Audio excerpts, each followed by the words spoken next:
안녕하세요, 김민석입니다. 6월 10일 화요일입니다. 요즘에 코로나가 다시 유행하는 것 같습니다. 예, 코로나 걸리신 분들 많으신 것 같은데 조심들 하시고요. 마스크도 사람 많은 곳에서는 다시 좀 끼시는 게 좋을 것 같다는 생각이 듭니다. 제가 지난주 일요일 날 기능의학이라는 걸 좀 공부하고 왔습니다. 이제 코엑스에서 아침 9시부터 저녁 6시까지 쭉 제자리에 앉아서 공부하는 그런 프로그램이었는데요. 거기서 김동환 원장님이라는 분을 알게 됐습니다. 지금 워낙은 신경외과 전문이신데 기능의학을 하신 지가 벌써 한 30년 이제 가까이 되시는 그런 분이신데요. 아주 열정적으로 강의를 많이 해주셔가지고 많이 배우고 왔습니다. 여러 가지가 기억에 남지만 제일 이제 기억에 남는 게 규칙적으로 좀 운동하는 게 제일 중요하다 이런 얘기를 하셔가지고 원장님 만나고 와서 좀 제가 바뀐 게 있습니다. 한번 보여드리면요. 여기 보이실지 모르겠는데 핸드폰 이 시계 알람이거든요. 이 알람을 이렇게 9시 50분, 10시 50분, 11시 50분 이렇게 매 시간 50분에다가 월요일부터 금요일까지 알람을 맞춰놨습니다. 그 라디오 보시면은 57분 교통정보 뭐 이렇게 매 시간마다 나오는 게 있잖아요. 뭐 그런 것 같이 50분 알람인데 제가 병원에서 일하다 보면 이제 하루 종일 앉아 있는 경우가 많거든요. 그래서 이제 50분이 되면 알람 소리를 듣고 무조건 의자에서 일어나자 이제 이런 마음으로 알람을 울렸고요. 제 알람 울렸을 때 50분에 이제 일어나서 그 저 뒤에 보이는 이제 벽 있잖아요. 그 사무실 벽에 이렇게 등을 대고 앉아 있는 그런 연습을 하고 있습니다. 뭐 스쿼트도 좋지만 무릎 건강에는 이제 일어나서 거기 벽이 대고 앉는 게 좋다 그러거든요. 제가 지금 잠깐 한번 보여드리면요.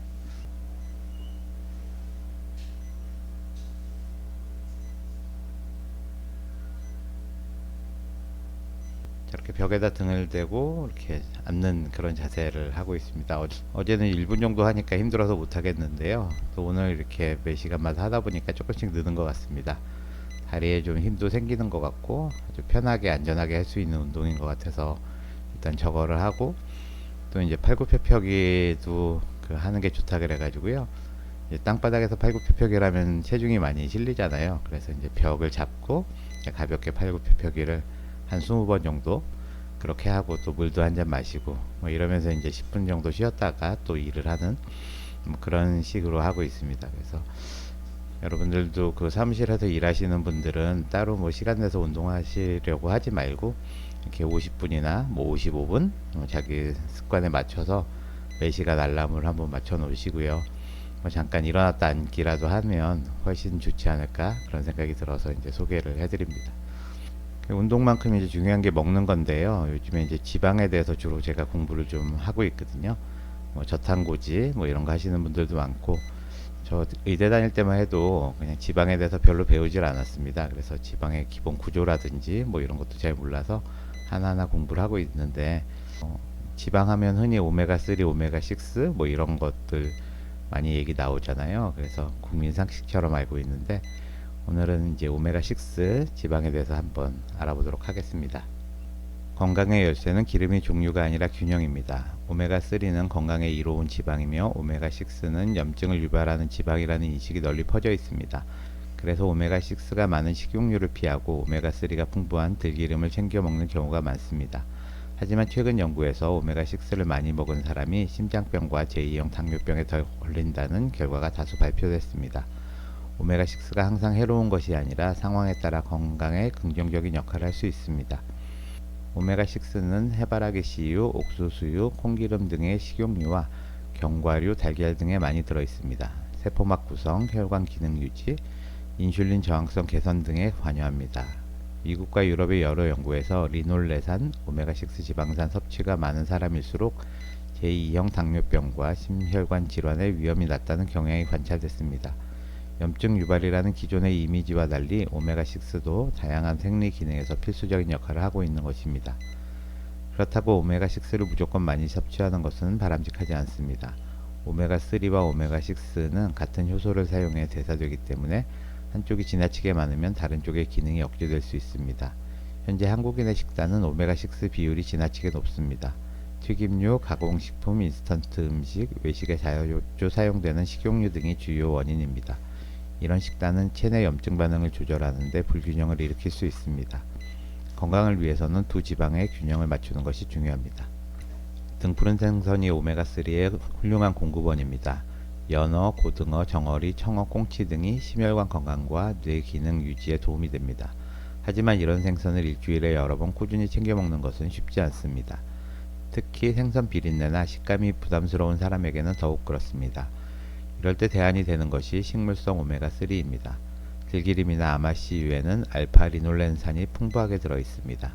나물 무침, 샐러드 드레싱, 비빔국수 양념 등에 활용하면 자연스럽게 섭취량을 늘릴 수 있습니다.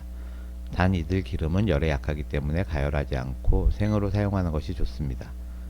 현대인의 식단은 가공식품과 외식의 영향으로 이미 오메가6를 과잉 섭취하고 있는 경우가 많습니다. 오메가6 섭취를 줄이기보다 오메가3 섭취를 의도적으로 늘려 균형을 맞추는 것이 현실적이고 효과적입니다. 조리용 기름을 바꾸고 식단에 견과류와 해조류를 더하고 가공식품 섭취를 줄이는 등 작고 실천 가능한 변화만으로도 지방산 섭취 균형을 충분히 개선할 수 있습니다. 아래 그림을 보시면요, 이센셜 팻이라는 것은 필수 지방산입니다. 우리 몸에서 합성을 못하기 때문에 외부에서 음식물로 먹어야 된다는 뜻이고요. 여기 이제 두 개가 있거든요. 하나가 리놀레닉 액시드, 리놀레산이라는 거고, 또 하나는 알파 리놀레닉 액시드, 그래서 이건 알파 리놀렌산이라는 건데요. 이 중에 리놀렌산은 오메가6고요. 알파 리놀렌산은 오메가3입니다. 둘 다 이제 필수 지방산이고 또 불포화 지방산이거든요. 그래서 이 리놀렌산이 많은 거는 이제 해바라기 씨유, 그다음에 이거는 참기름이죠. 그리고 이 호박 같은 거에 많다고 돼 있고, 알파 리놀렌산 오메가3가 많은 곳은 호두에 많고, 플렉스라는 게 아마씨고, 치아는 우리나라에서는 별로 안 먹고요. 우리나라에서는 이제 들기름에 많은 이제 그런 것들입니다. 그래서 이 두 가지를 섭취를 하면 이게 그 필수 지방산이 되고요. 이게 이제 중요한 게 각각 이런 물질들의 이제 전구체가 됩니다. 그래서 아라키돈산이라는 거하고 EPA라는 거, DHA 이제 많이 들어보셨죠? 이런 것들을 알파 리놀렌산을 원료로 이거 만드는데, EPA, DHA 같은 것들은 우리 뇌 또는 망막 이런 걸 만드는 주요 물질들이거든요. 그래서 뇌 대부분이 이제 DHA로 되어 있거든요. 그래서 여기 보시면 빌드 뉴런, 신경을 만드는 데 쓴다. 그래서 알파 리놀렌산이 들어오면은 이제 EPA나 DHA가 우리가 만들 수가 있고요. 또 이런 것들은 생선에 많이 있기 때문에 이걸 직접 이제 섭취할 수도 있습니다. 주로 오메가3는 안티인플라마토리, 그러니까 염증을 억제해주는 그런 작용을 하고, 리놀렌산이 들어오게 되면 주로 아라키도닌 액시드라는 걸 만들거든요. 이거는 이제 고기라든지 그 우유에도 아라키돈산이 많이 들어있는데, 이런 것들은 주로 염증을 일으킨다, 이렇게 알려져 있었던 겁니다. 지방에 대한 상식이 그렇게 많지는 않으실 것 같아 가지고요. 저도 마찬가지고요. 그래서 식약처에서 비교적 잘 정리해 놓은 그런 사이트가 있어서 한번 그거를 설명을 드리겠습니다. 식품의약안전처에 식약 아리아라는 뭐 이런 파트가 있는 것 같고요. 그 안에 우리 몸에 좋은 지방이 있다. 그래서 지방산과 오메가3 지방산. 그래서 식약처 블로그 기자단인 이은혜 씨가 만들었는데요. 우리가 이제 지방의 구조부터 먼저 살펴보겠습니다. 지방의 구조 중에 중성지방, 트리글리세라이드라는 게 있는데요. 이제 글리세롤이라는 이런 알코올이 있고, 얘가 팔이 3개가 있거든요. 그 각각마다 지방산이라는 거, 패티 애시드가 3개가 붙어 있습니다. 그래서 트리오라 그러잖아요. 그래서 3개의 지방산 분자하고 1개의 글리세롤이 붙어 있는 게 우리가 지방이라고 하는 거고요. 여기 각각에 붙어 있는 이 지방산 있잖아요. 이 지방산은 뭐냐? 지방산은 기본적으로 그 탄소하고 수소로 되어 있습니다. 그리고 맨 끝에 COOH, 이걸 이제 카복실기라 그러거든요. 한쪽에는 CHHH, 이걸 메틸기라 그럽니다. 그래서 메틸기로 시작해서 카복실기로 끝나면서 탄소하고 수소로 되어 있는 거, 이걸 이제 지방산이라 그러는데, 이게 크게 두 가지가 있어요. 그래서 하나는 포화 지방산, Saturated Fatty Acid라는 게 있고, 또 하나는 불포화 지방산입니다. 이거는 Unsaturated Fatty Acid라는 건데요.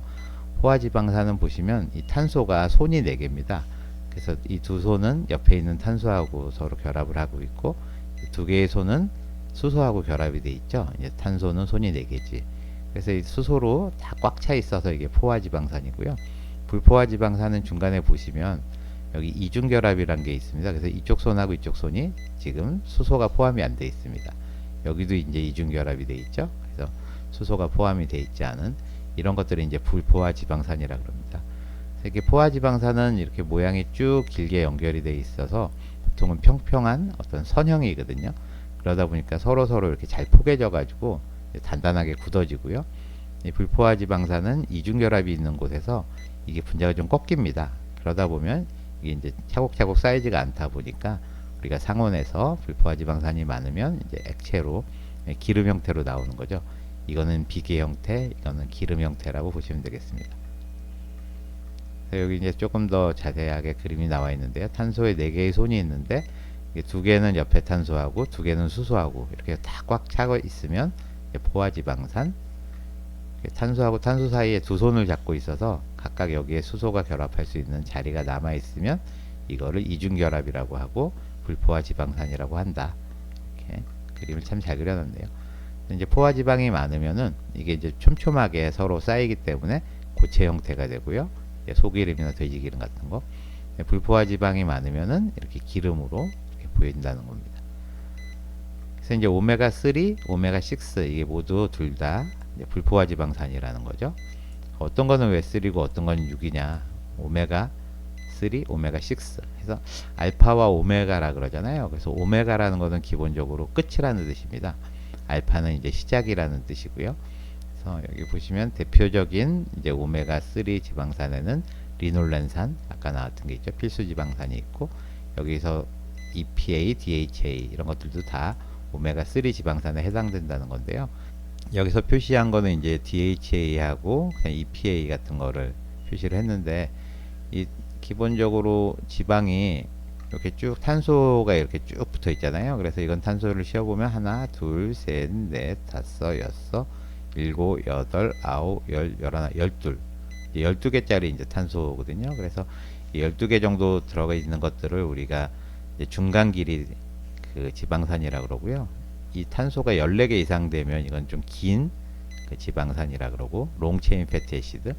이게 2개에서 4개 되는 거를 우리가 숏체인 패티애시드라 그럽니다. 그래서 2개에서 4개 되어 있는 게 주로 장내 세균이 만들어주는 SCFA라는 거 있죠. 이거는 이제 음식에 있는 건 아니고 탄수화물을 우리가 먹었을 때 우리 몸에 있는 장내 세균이 만들어주는 거, 그 이제 숏체인 패티애시드라고 하고, 이제 요게 5개부터 한 12개까지 있는 거, 그걸 미들체인 패티애시드라 해서 MCT라 그럽니다. 이런 MCT들은 지방은 지방인데 바로 간으로 들어가서 에너지로 쓰이고 우리 몸에 축적은 안 되거든요. 그래서 저탄고지 하시는 분들 또는 케토제닉 식사 하실 때 MCT 기름 같은 거 이제 드시는 분도 있고 그렇습니다. 우리가 아는 대부분의 지방은 이렇게 체인이 긴 거 14개 이상 되는 그런 롱체인 패티애시드인데요. 이게 20개 있는 게 EPA이고 22개가 있는 거는 DHA라는 거죠. 그래서 이 시작이 카복실기고 끝나는 데가 여기가 메틸기입니다. 그래서 사실 여기가 시작과 끝인데 끝이 오메가잖아요. 그래서 오메가 여기가 1번, 오메가 2번, 오메가 3번입니다. 그래서 이중결합의 위치가 이 메틸기 끝에서부터 세 번째 나타나는 여기에 있으면 이게 오메가3 지방산이고요. 여기 네 번째, 다섯 번째, 여섯 번째잖아요. 여기에 있으면은 오메가6가 되는 겁니다. 네, 그래서 이중결합이라는 게 뭐 아무데나 있는 게 아니고요. 3번, 6번, 9번 이런 곳에 있고 최대 이제 3개, 4개까지 있을 수 있고요. 그래서 이제 포화지방산, 불포화지방산, 뭐 중성지방, 오메가3, 오메가6, 뭐 지방에는 이렇게 탄소가 여러 개 있다는 거고, 이제 끝에서 세 번째 이중결합이 있으면 오메가3고 여섯 번째 있으면 오메가6다. 그럼 이제 트랜스 지방이란 건 뭘까요? 예, 트랜스 지방은 마치 포화 지방 같은 느낌이 드는데 사실 트랜스 지방도 이제 불포화 지방산입니다. 근데 이 자연계에 존재는 하지 않고 이 불포화 지방산, 뭐 오메가3나 오메가6가 변형되는 거거든요. 그러니까 원래는 시스 결합을 하고 있는데 어떤 열을 가한다거나 이러면 이게 트랜스 결합을 하게 돼서 이게 건강에 굉장히 안 좋거든요. 그래서 우리가 기름을 그냥 쓰면 다 시스 기름인데 이걸 이제 튀긴다거나 고온을 가하게 되면 그 중에 일부가 트랜스 지방으로 바뀌게 돼요. 그래서 너무 볶은 음식이라든지 고온에서 조리하는 뭐 튀김 같은 거, 이게 몸에 안 좋은 게 그냥 식용유 자체에는 트랜스 지방이 없는데 튀기는 과정에서 트랜스 지방이 생기거든요. 이게 특히 이제 몸에 안 좋으니까 트랜스 지방은 불포화 지방산이지만 몸에 안 좋다 이렇게 생각을 하시면 되겠고요. 아까 이제 지방의 구조를 말씀드렸는데 지방이라는 게 이제 글리세롤 한 분자에 지방산이 3개가 붙어 있잖아요. 그래서 이 지방산 3개가 다 포화지방산으로 되어 있는 지방도 있을 수가 있고요. 또 반대로 3개가 다 불포화지방으로 되어 있는 지방도 있을 수 있겠죠. 또 이게 2개는 포화, 1개는 불포화. 또 반대로 2개는 불포화, 1개는 포화. 이렇게 해서 지방은 모두 4가지 종류가 있다는 것을 우리가 알 수가 있습니다. 그리고 이제 그 각각의 지방산의 길이에 따라서 조금 또 달라지는 거고요. 지방은 이제 탄수화물이나 단백질에 비해서 좀 복잡하다는 느낌이 드는데요. 그런 것들을 이제 차차 알아보도록 하고, 오늘은 지방을 이루는 그 3개의 지방산 중에 각각의 포화가 있고 불포화가 있다. 그 정도로 아시면 될 것 같고, 불포화 지방산에는 오메가3가 있고 오메가6가 있다. 여기까지 이제 이해하시면 되겠습니다. 그래서 일부러 이제 기름을 오메가3가 좋다 그래서 이제 생선 기름 같은 거 일부러 약으로 드시는 분들도 있고, 아침마다 이제 들기름으로 이렇게 한 국자씩 드시는 그런 분들도 있고 이렇게 봤는데요. 사실 이게 오메가3나 오메가6의 비율이라는 게 우리가 먹은 기름에 의해서 이루어지는 것 같지는 않습니다. 요새 연구를 보면 그런 것 같지는 않고, 결국은 채식을 많이 하느냐 육식을 많이 하느냐, 또 육식을 하더라도 어떤 종류의 고기를 먹느냐에 따라서 우리 몸의 오메가3하고 오메가6의 비율이 결정되는 것 같거든요. 그렇기 때문에 일부러 오메가3가 좋은 기름이라 그래서 약으로 드신다거나 뭐 들기름을 드신다거나 이런 것들은 건강을 좋게 해줄 가능성이 별로 없고요. 오메가3가 많은 거는 주로 이제 식물성 그 잎채소들이거든요. 그래서 채소를 골고루 먹게 되면 굳이 그 기름을 따로 먹지 않더라도 우리 몸에 오메가3가 많아지는 거고요. 그건 이제 결과고, 이 오메가3를 먹기 위해서 채소를 많이 먹다 보면 그 채소가 장내 세균에 좋은 역할을 해서 우리 몸의 건강이 좋아지는 거. 결국은 기름 때문에 몸이 좋아지는 게 아니라 오메가3가 많은 채소에 있는 섬유질 때문에 우리 몸의 건강이 좋아지고, 그러다 보니까 결과적으로는 오메가3가 올라가는 그런 현상으로 눈에 보이는 게 아닐까 하는 게 제 생각입니다. 뭐 이런 견해들은 여러 논문에서도 많이 증명이 돼 있으니까요. 굳이 기름진 음식을 많이 찾아 드실 필요는 없다. 이런 거를 말씀드리면서 오늘 강의를 마치겠습니다. 예, 그럼 저는 내일 뵙겠습니다. 감사합니다.